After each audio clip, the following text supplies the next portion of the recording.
Welcome to Retirementals, a podcast that dives headfirst into the issues facing the financial sector at the intersection of investment, technology and financial advice. Hosted by Abraham Okusanya, you can expect raw honesty, critical analysis and energetic interviews. Here is your host, Abraham Okusanya.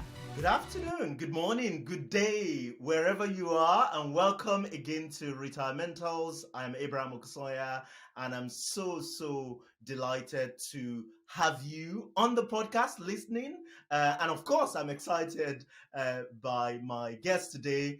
Paul Cleworth is the Managing Director and Certified Financial Planner at Tandem Financial. I've known Paul for quite a number of years now, and his business never ceases to amaze me. So, Paul, welcome to Retirementals. Thank you very much, Abraham. What a build-up, eh? Thank you. Very good. I definitely mean that. Or we could talk about, I don't know, Christmas. You know, we're recording this on the 2nd of December, and the lights in the neighborhood, the Christmas lights are up and all that. And I am very excited about Christmas. We could talk about that, or we could talk about you. Well, I'm happy to talk about whatever you'd like. I know my children were very happy this morning to open up their advent calendars and get more chocolate. So, and my wife's now panicking about Christmas presents and Christmas lists. So lots going on here, feeling a little bit festive. And thankfully it's now December rather than Christmas music in October. Whatever you want to talk about. I quite enjoy Christmas. We wouldn't talk too much about that. Look, Paul, I really mean that. I'm excited to have you on the podcast. So I think for the purpose of our listeners, what would be great is if you tell us a little bit about yourself, tell us a little bit about the business, and then Sure. we can take it from there. Yeah, for sure. So my name is Paul Cleworth. I'm the Managing Director and sole advisor at Tandem Financial. Tandem's been going now for 6.5 years, since May 2016. It was born out of me wanting to do what I do best, which is financial advice, speaking to clients, and the thing that I enjoy the most. And it was trying to do it in a way that was more in keeping with my values and how I like to do things. So having been an advisor for 22 years now, I've been around the middle a little bit, but I really enjoy what I do, and Tandem's going from strength to strength. So it's just onwards and upwards. I'm only 46, so I do hopefully have quite a few more years in me yet. Luckily, as I say, I enjoy my job. So. Cool stuff. So I met you probably about a decade ago in your former business that you were part of before you venture out on your own. You're a partner and owner and co-owner in that business, and then you've ventured out on your own. And today, so give us a sense of where the business is. What, a 125, 130 million of assets. Tell us about the client. Give me a sense of revenue. I was so saying to you before the call, before we went live, that we're all financial. When I talk to financial planner, I always ask them about their numbers, and these are financial people, and they're like, I don't want to say AUM or revenue or profit, and I'm like, okay, I just want to know if you're happy to share. If not, that's totally fine. No, I'll tell you all the numbers. I think it's interesting for me to understand what other people do. I am interested in what other firms are doing and what their numbers are. So here are mine. So we are 3.5 staff, if you like, at the moment. Myself, Kevin, my paraplanner of 14 and a bit years, Catherine for 3.5 years. She's our client services manager, and then my wife, who's, I say the half, which sounds terrible, but she does the accounts and the books and that sort of thing. So we have an outsourced mortgage advisor, mortgage broker, and an affiliate mortgage broker and an affiliate will writer. So I don't employ them fully. We are looking for a new member of staff at the moment. So I've got my cast my net with a couple of recruitment agents to try and find another client services administrator, but 3.5 staff essentially. When Tandem started, we had about 44 million of assets, and now it's around about 120, 121. It has been ever so slightly higher, and every financial planning firm, I'm sure, knows this, that over the last 10, 11 months, they probably saw a peak at the end of last year, and then it's come down and come back up again. It's been a bit choppy since. So about 120 million of assets that we manage. And we've just completed our accounts to the end of March 2022, and our turnover is 1.18 million. Recurring revenue is about 90%, 92%. There's 375 total clients. So that's, again, me as a one advisor firm looking after those, but we put them in groups in families, and so there's 215 client families. Not every client has got, wife and 2 kids on the books with us, but we do have some that are 5, 6, some that are single. So it's 215 client families. The average per client family is about 640,000 of assets that we manage, and I will do 80 to 85 client meetings a year. The rest of it, and they're not all face-to-face, some of them are Teams and Zoom, but I'm trying to do more face-to-face. I much prefer it. So don't do a lot of transactional work. We do mostly the simple stuff, pension, savings, investments, and obviously proper financial planning and tax planning with our clients. First of all, let's hope that Alison, your wife, is not listening to this podcast. You're referring to herself. Let's hope that. No, she's definitely, she's my better half. Put it that way. She's my better half. I like that. Okay, good stuff. And but these are, incredible numbers. So first, the one that hit me is, as a solo advisor, you were keen to emphasize that as a solo advisor, turning over, 1.2 million a year. That is just insane. That will put you in the top, probably 0.5%, if not 0.1% of advisor, revenue per advisor. And for the uninitiated, the figure is actually published by the FCA. It's something like £160,000 revenue per advisor. It doesn't seem to change massively. It actually falls, as the firm get bigger and you introduce layers and layers of management. But no, that is incredible, isn't it? Oh, thank you. I mean, it's what do you compare yourself to? I'm not really that concerned about in any way about comparing myself to what other advisors are doing themselves. I just want to do the best that I can do. And if you're running a successful firm, if you're happy with what you're doing, if you've got great clients and you're keeping them happy, it comes down to efficiencies. I'm very big on efficiencies and how can I do things more efficiently. But I don't have aspirations to sort of get to a certain level of assets under management. I don't want to grow the firm to the point where we've got 20 staff. It's much more of a lifestyle business. I just happen to have some pretty nice clients and they have some decent assets. And so our sweet spot, if you like, I think is sort of 1 to 3 million clients with that sort of level of assets. That's what I like dealing with. And ones that want to essentially delegate their finances to a large extent to us and say, just you do it, get on with it. But you can add a lot of value to clients in that range with the tax planning alone and the strategy. So that's the best thing that I enjoy. It's too early in the podcast, Paul, for me to fight you.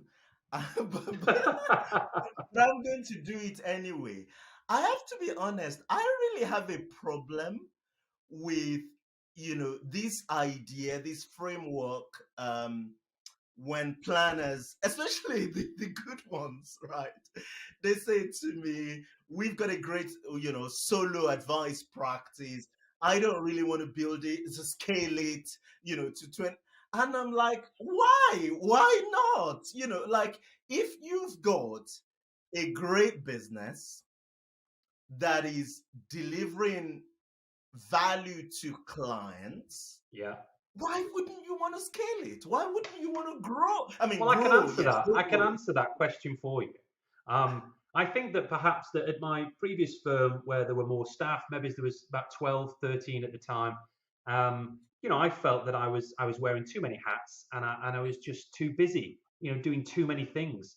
And I was always sort of had the opinion for a number of years previously, and you'd ask people and you think about, setting up on your own and doing it your own way and thinking, can I do it better?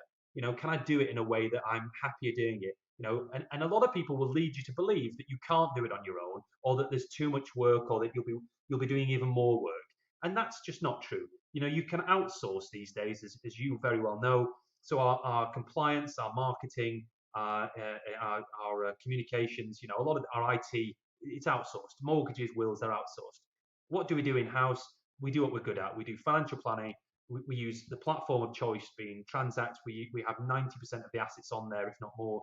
And we build relationships with clients. And so it's not as if I'm not looking for new business. I love taking on new clients. It's the challenge of it. It makes it everybody's different, and it's fresh, and it makes it fun. And it's the lifeblood of building a company, taking on new clients. But the issue that you get is it's the toss up when you build to a business where it's profitable, it's generating good revenue, good recurring revenue. It's a question of, do I want to take on lots more staff and scale it dramatically? And if so, why? Is it for more money? Is it because it shouldn't be all about that.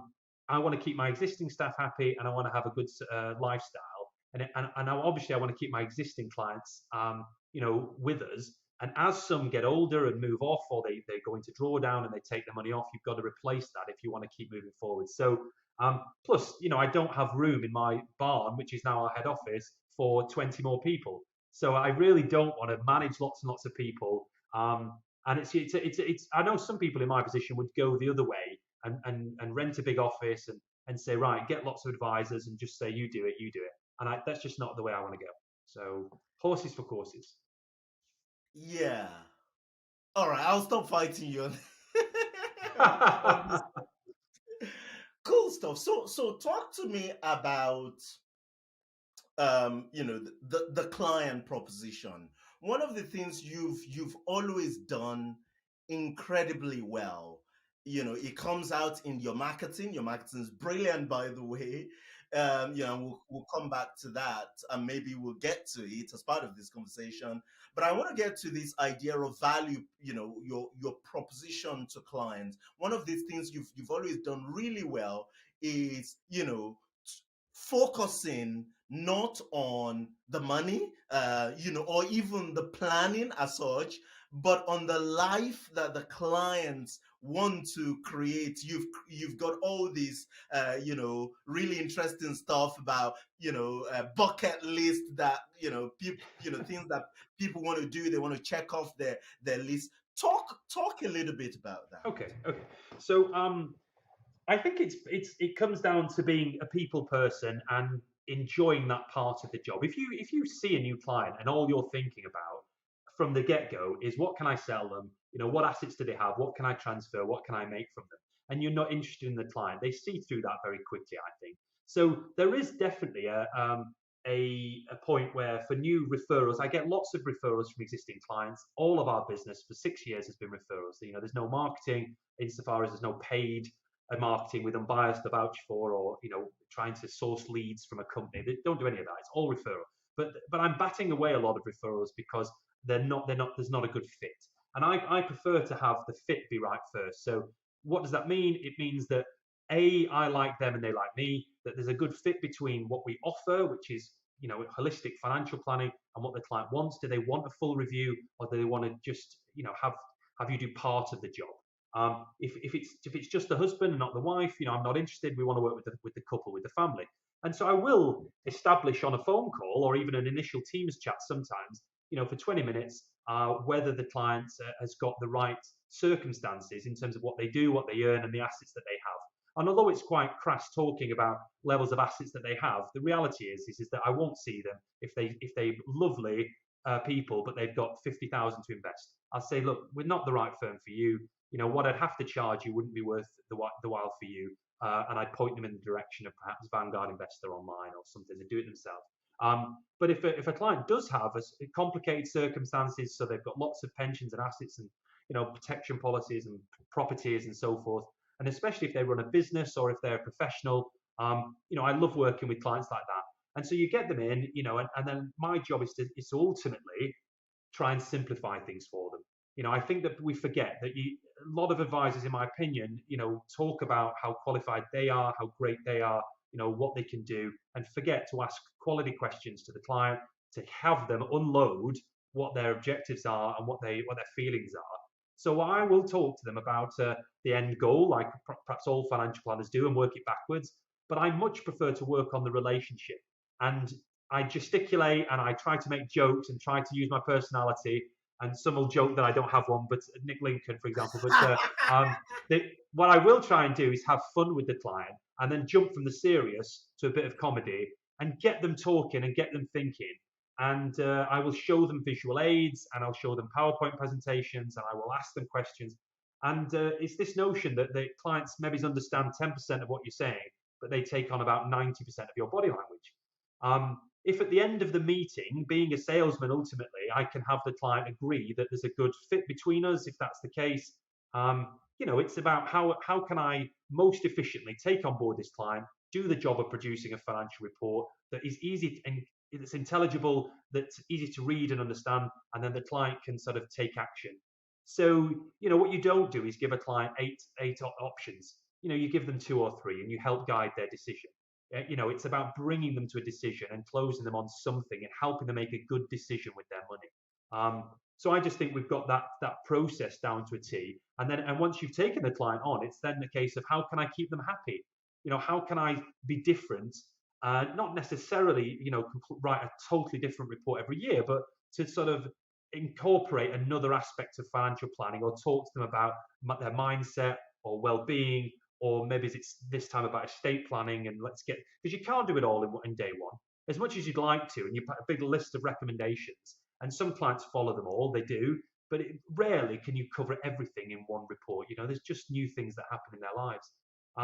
So yeah, we developed the 2 websites, the Tandem Financial for, this is the obviously about finance in itself and the relationship, and then Planning Your Adventure as a second sister website, if you like, to talk about, where you would aspire to get to when you achieve financial independence, things that you want to do. So it's about inspiring the client to do something with their life and have a purpose and have a meaning and enjoy it as much as possible. And the Planning Your Adventure website, is that to talk to existing clients? Is it meant to attract new ones? How does that work in your mind? Yeah, so it's I think it's a combination. What we do when we've just redone our website, the tandemfinancial.co.uk, on the home page as you scroll down, there is a link from there directly to the Planning Your Adventure site. So planningyouradventure.co.uk is not a separate company. It's not really a separate brand.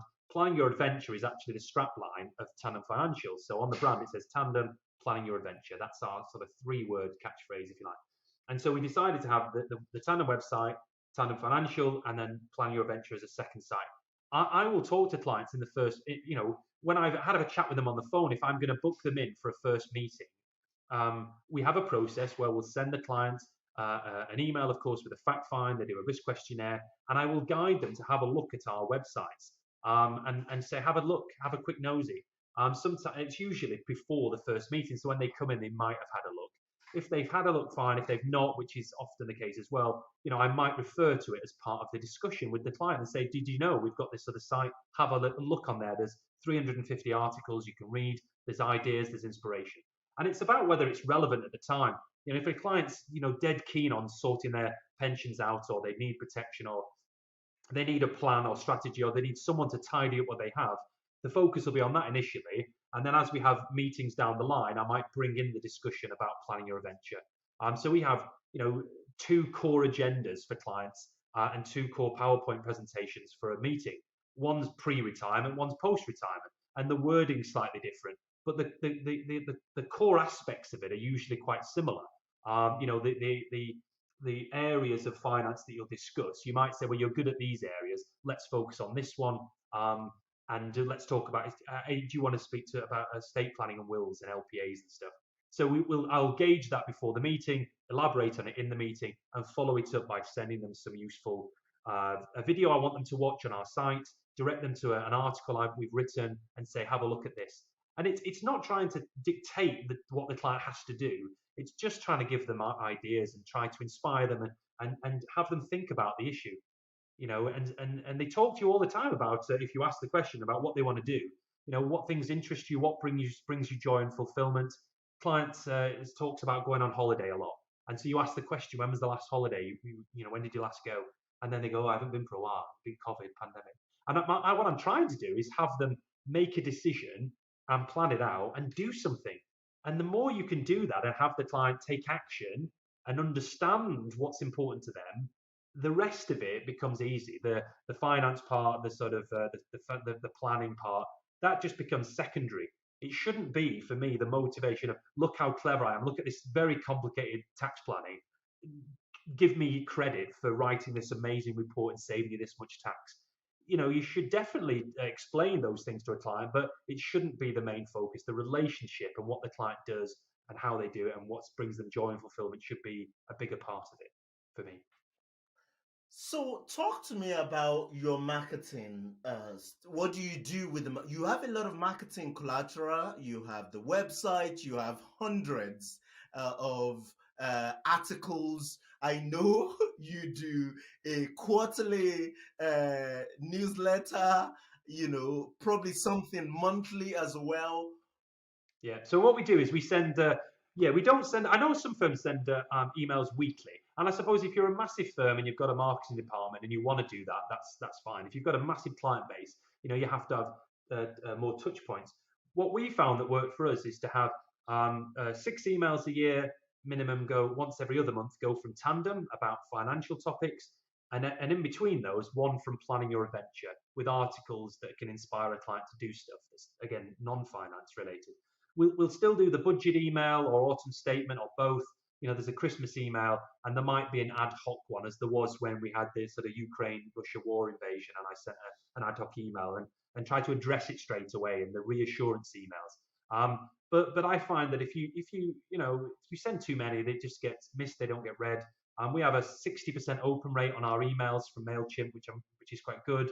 And we thinned out the number of articles on our website when we changed over fairly recently, and we put on a few less, and we're trying to revolve those and make sure they're always up to speed. But there's videos, there's articles, there's one-page PDFs, and I'm just trying to do it in a way where I can appeal to people based on what they want to do. Do they want to watch a video? Do they want to read an article? How can I make it visual? How can I make it easy to read on a phone, on a tablet? And I don't want to bombard them with too much. I guess the question everyone on this podcast is asking is, who's your marketing agency? Well, I'll tell you, because it says at the bottom of our website anyway. So I use Creative Advisor. I've got a lot of time for them. They're absolutely amazing, and I think they work with about 30 or 40 firms, and they're very, very selective. I'm pleased to say that lots of other firms have gone to them and said, can you do me, can you do me a site like Tandem's? And they say, we could, but we're not going to, because we're not going to just copy it for you. You have to do it afresh. And it's important that I've had that arrangement with them, and they think the same way I do, that you've got to be original and be yourself. So by all means, call Steve Hill up, Creative Advisor, if you want a great website, and see what he says, and he'll decide whether he wants to work with you. Like myself, they're very busy, and they've got a largely full client bank, if you like, so they're selective. And I think, to be honest, you have to be selective when you get to a point within your career where you think, well, okay, what kind of client do I specialize in working with? Who do I enjoy working with? It's not just more. And I'll take on anybody, and I'll have an arm that I'll do everything, because I don't want to be a jack of all trades. I'd rather do one thing well, rather than do everything poorly.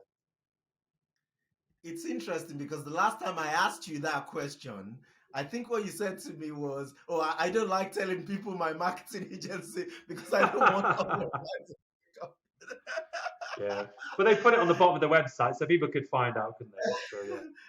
Good stuff. So you outsource other things in the business, right? As you referred to earlier on. So tell me, what else do you outsource? You don't need necessarily to tell who you outsource them to. No, okay. So we, as I say, things like mortgages, wills, they're outsourced.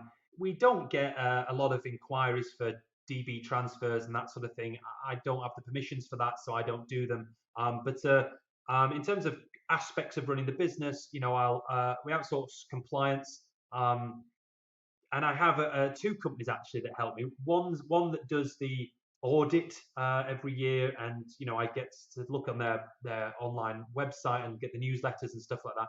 But I have a chap that I've been using for a long time since I started at Tandem, and I've known him nearly 20 years, and he comes in 4 times a year, helps me with my sort of Connect, Gabriel, RMAR reports, and does all of the file reviews, that sort of thing. And together, we can just get it all done, get it all, all of the things done in line. If you were to start off with a new firm and you needed to put together your compliance folder with every document you could need, wow, it takes a lot of effort. It's just huge amounts of effort, and somebody's got to be on the ball, updating them, reviewing them. Now, that's partly the reason I outsource it and get a guy in, but it's not a full-time position for us. I think some firms think that they need a full-time marketeer in-house and they need a full-time compliance person in-house. If you're a big enough firm, you probably do. But for me, it's not. We're not there yet. We've got enough. We can outsource, and it's cheaper to do that. And you buy in the expertise. So in-house, we'll do the financial planning and the power planning and all the admin in-house. So the only things I outsource essentially are the compliance and the marketing. We have an outsourced IT company as well, but the chap who runs it's a very good friend of mine, and I've known him a long time. So yes, the telephones and IT, that's sort of outsourced as well. But it's I don't outsource power planning and my admin support elsewhere. So it's all in the office. So talk to me about the investment philosophy, the investment process, what you do around that side of it. Yeah. I remember when I was chatting to you when I was setting up Tandem, and I had this idea that we could use the UK national parks, selected ones, to replicate our 7 risk profiles. And we went with these 7 risk profiles because it sort of went hand in hand with the way that Finametrica did it, and they opted out. So I thought, okay, we'll have the 7. I know some firms have 5, some have 10, and some have even more. But we thought, okay, we'll have the 7. What can I name them? And when we started off, we ended up giving them 2 names. 1, the name of a national park, and 2, the name of the risk profile itself. So we had defensive at the bottom end, and we had speculative at the top. And we've recently got rid of all of those names from moderate, confident, adventurous. Got rid of all of them, and now it's just still the name of the park.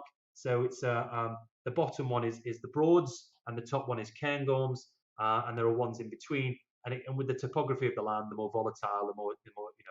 So it's as other financial planners would say, it's not about risk, it's about volatility. And so all of our models are passive and index funds. I'm all about low cost and passive and index, similar to yourself with Timeline. But I wanted to retain the identity of what we do, and it's part of our branding. So Trails, Tandem Risk Assessed Investment Levels. It is an acronym.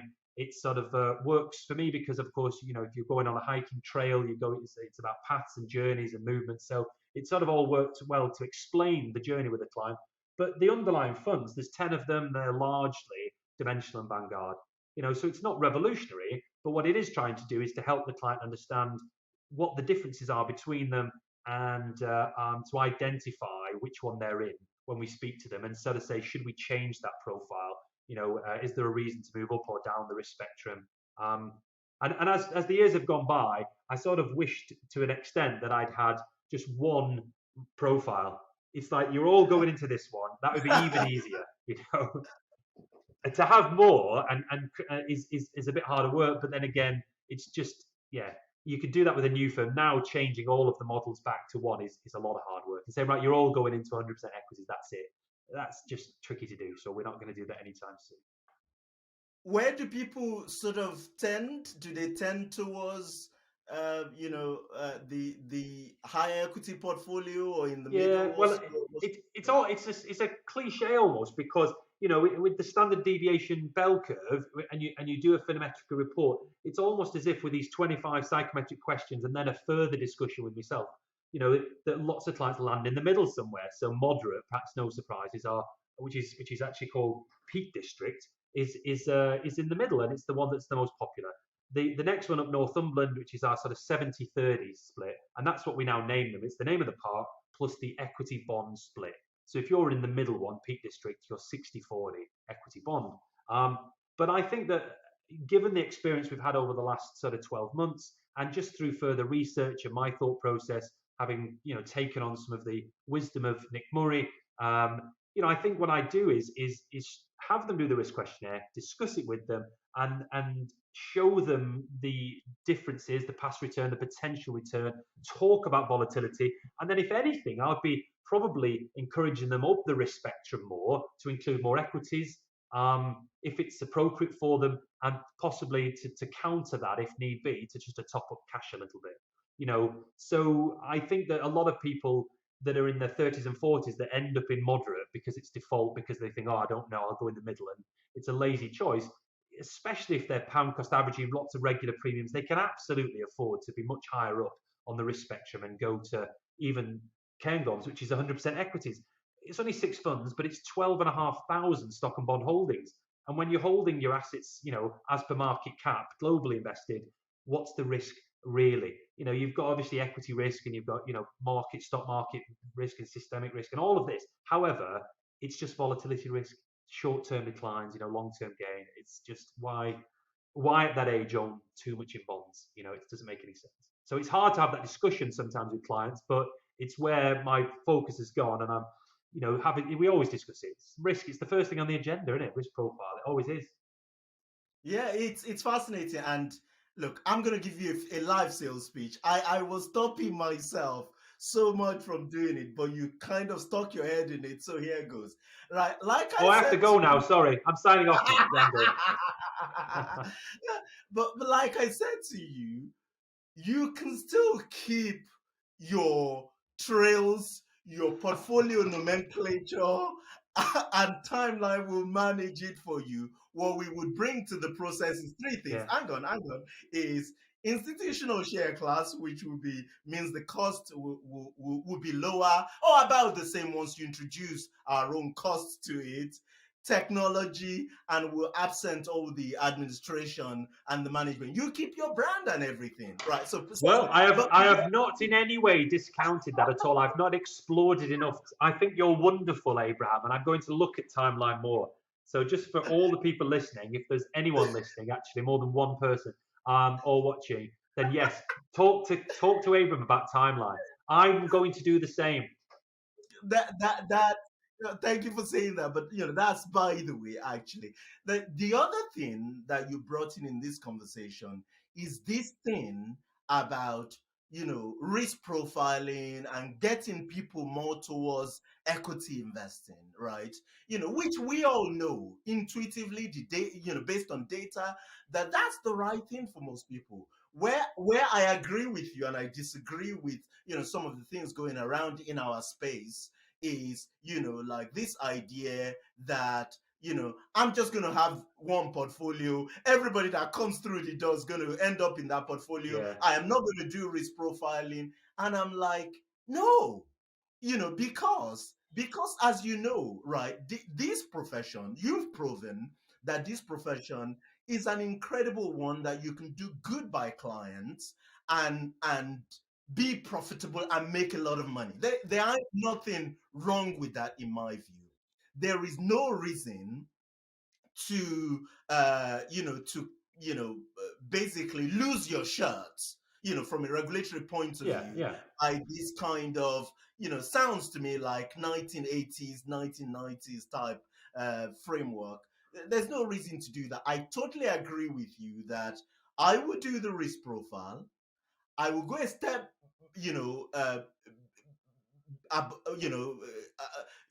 will show them the range of return, but I will go a step further than that. And again, it's possible because I have the technology known as Timeline. I will show them their plan, all their goals, everything built in with a 50-50 portfolio, which will use 100 years of data, and it will show that they're likely going to run out of money, or maybe if they don't run out, it might be quite tough, or show them what the legacy is. And then I'll show them 80 portfolio and 100 portfolio, and you have a conversation with people, and you come to what I would call informed consent, which is what you're doing. By the way, I'm just doing it in a slightly different way. And I think it's our job. It's our obligation as a professional to have this robust conversation with Yes, clients and absolutely. try to get them to the right place. Yeah, absolutely. It's sort of you feel partly handcuffed to an extent by the regulatory framework and the legacy of what's happened in the country Mm, over the last mm, 20 mm, years plus. Um, I think that it comes down as well to sort of perception of value, right? You've got to be a really good either a really good salesman or very pushy to encourage every single one of your clients to all shoehorn them into the same portfolio. So if you've got 7 options and you're helping guide the client's decision, the old adage, people don't like to be sold to, but they love to buy. So what do you got to do? You've got to sort of say, well, this scenario, this is why this is appropriate for you. This whole notion of suitability, of course, it's very relevant. But yeah, I think it's putting a bit of meat on the bone of giving them the expected return, because you've got to bring people down to earth when they've bought something in the past, a direct share or crypto or something, and they've made a lot of money and said, well, hang on, that's speculating, that's not investing. You've got a lot of money, £1 million plus. Let's do it in a sensible way. How can I protect your assets, protect your investments to give you a reasonable rate of return? To factoring in cost and inflation. And I would guide them towards probably a higher equity component. And yeah, the more that you can show them to demonstrate that and put it into perspective, that works really well. And the way that we do it at the moment is to show them the past sort of 10 years, the past 20 years, and show them the volatility, but ultimately the difference in what £1 becomes over that period of time, and mm. then engage in their brain or reaffirm in their mind this notion of investing doesn't mean 5 years; it means 10 years plus, and long term you'll make money. Capital markets work, long term markets go up, and what I would always do, and I'm surprised that a lot of firms seem to not want to do this, is to encourage regular premiums and have a systems in place where you can encourage the clients to put money in lump sums to top up ISAs and pensions. Because I think that's a big part of the job, to help them make that decision, and not just to think about it once when you first meet them and they transfer a few plans and you set up a few regulars, but to review those regulars, to top them up and to top up their plans. And by doing that over time, their growth of wealth, their value over time graph goes up, because A, markets are going up, but B, they're putting money in.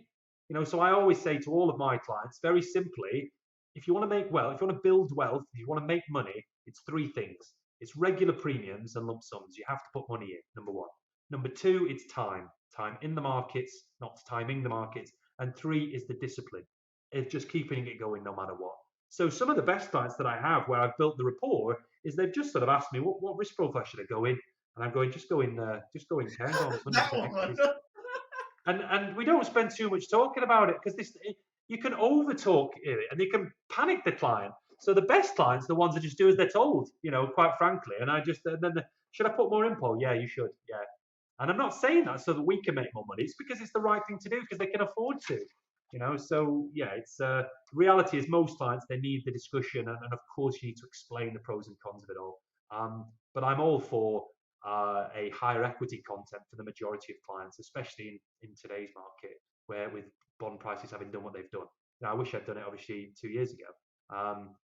But yeah, you've got a legacy of clients, and a very typical moderate average client will still have an element of bonds, whether it's, I think ours was about 30%, 30, 70, 30 average overall. So that's why we've seen a decline in models in our assets under management over the last 12 months, especially. But we're maintaining the value because we're doing new business and put money in. So it's, this is where you come into your own, isn't it? I mean, from a point of view of you can't complain so much. You've trebled the AUM and assets and Yeah. revenue, of course, over the last 6 years, odd years, with the same team, right? Yeah, With the same headcount. it's hard to believe, thinking back, how you think, how have we done that? I mean, we've had a bit of help with markets, but I look at the very simply at the number of new clients that I expected to get, to what I've got, what the average client is, and you do have to segment clients, and you do have to decide who you're going to work with, what types of client you specialize in. If you think narrow and deep, and you actually ask for the right type of client, you ask for referrals, and you do an awesome job, you get referrals. It's the truth. Most of mine, they come through without asking. And clients of mine will refer Tandem, not just me, but the Tandem, because it's a team effort. It's a relationship they're getting from all of us, myself, Catherine, and Kevin. They all work with all three of us.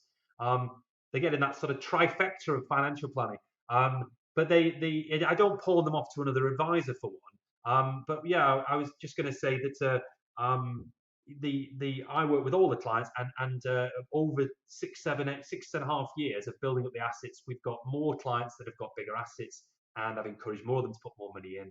And just it's the riding the wave, it's the exponential curve, and it's not something that you can get at the very early point of your career, because it takes time to build up a client base and build relationships and build contacts.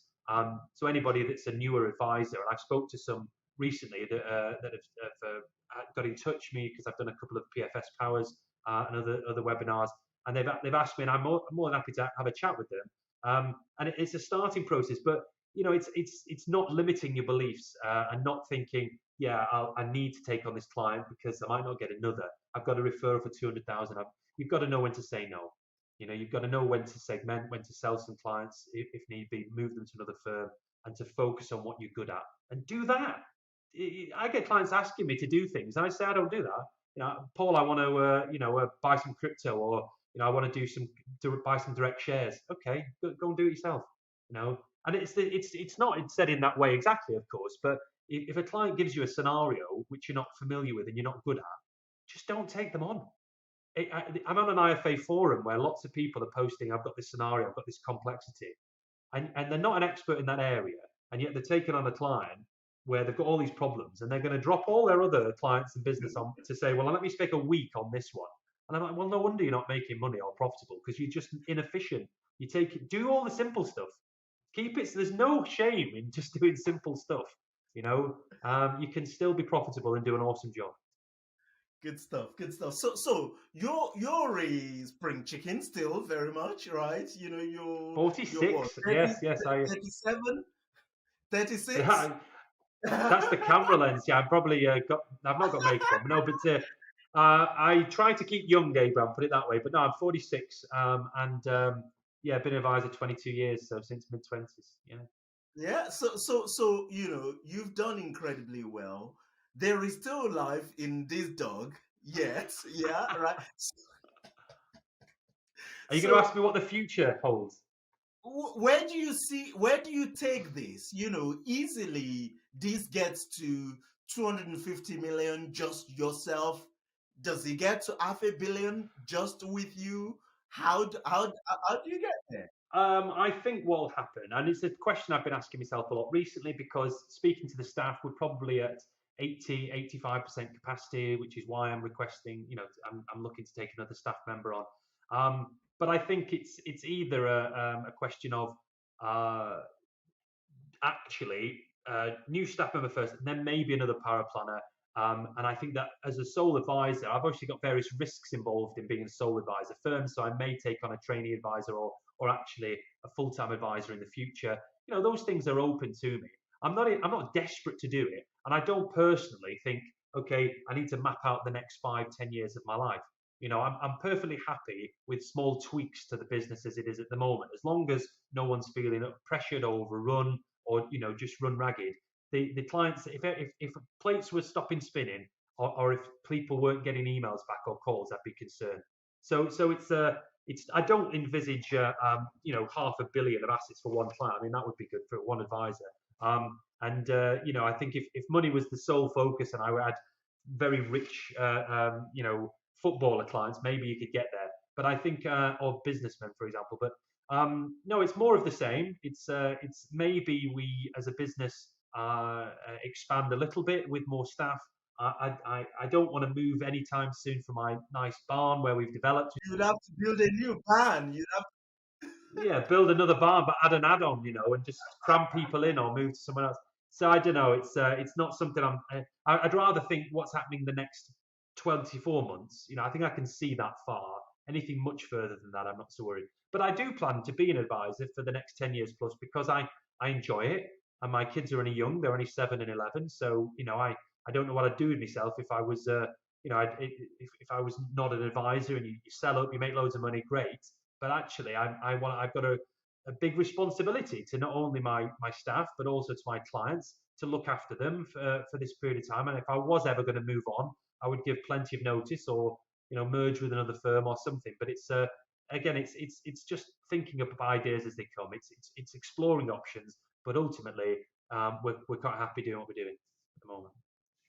Thinking of selling up, moving up, eventually, this happens. This will happen whether you like it or not. I'm sure you know Yeah. that is. Do you worry about the fact that you've created a successful problem for yourself, in the sense that you are the linchpin of the client relationship? It's you they know, it's you they buy in. They buy into the team, don't get me wrong, but you're a solo advisor and Yeah. directly responsible. When that time comes to move Yeah. on, merge with another client or sell or whatever, do you worry about the client being able to build a relationship with a new advisor? Yeah, it's a good question, and it's an obvious one really when you speak to any solo advisor firm. But I think that in the short term, as I say, I'm not particularly looking at it in too much detail or worrying about it. I mean, when you think about the responsibility that any advisor that manages a lot of assets has, it can make you not sleep well at night. And I think about it a lot, reflect on these things and say, oh, I am quite it's an important cog in this wheel. But it's something that, as I say, doesn't massively concern me at the moment. If I was to move on in the future and merge with another firm or whatever, I would just do it gradually over 2 or 3 or 4 years and carry on introducing, the clients to another firm and making sure that they had the same investment proposition, the same platforms that they would use, and importantly, the same culture.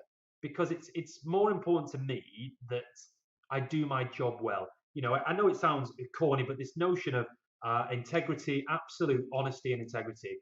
I know that I have, we all have emails come in every day. For me, if I don't reply to one within 24 to 48 hours, I'll feel concerned, I'll feel worried, I'll feel like I'm not doing my job. So I'll either do it myself or send a holding email and say I've received it, I'll respond on this day, or I'll delegate it to one of the staff to respond.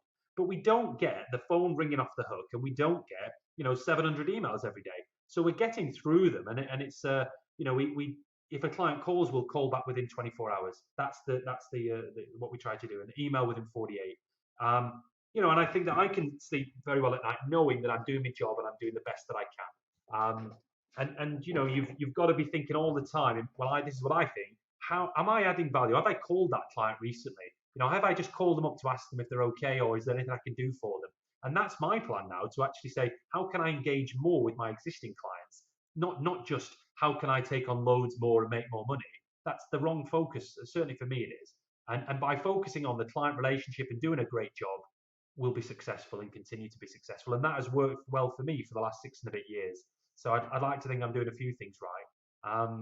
And so, yeah, small tweaks, don't overthink it. Incredible stuff. Paul, thank you very much for your time, for your wisdom, for being an inspiration to all of us. Thank you. Thanks, Abraham. Speak again. Take care.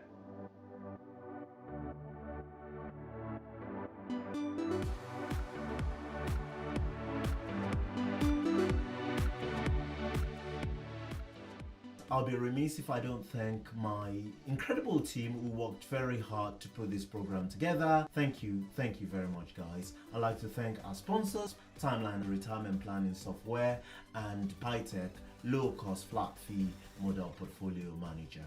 And to you, our listeners, thank you for your time. I hope you've had as much fun listening to the program as we have making it. You can find more about the show at retirementals.co.uk, and you can follow me on Twitter. My handle is Abraham on Money. Until next time, thank you and goodbye.